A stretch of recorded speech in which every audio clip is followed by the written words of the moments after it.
Hi, I'm Jason Hurd and welcome to my new course.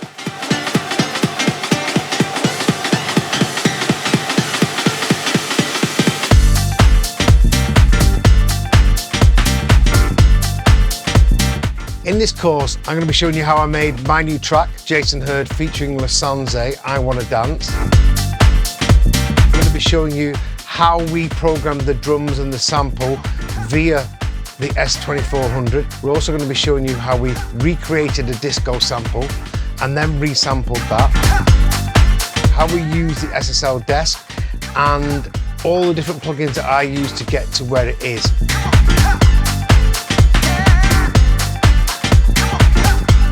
I'm going to be showing you alternatives and plugins that I use that get you a very similar sound to those old school analog house music tracks.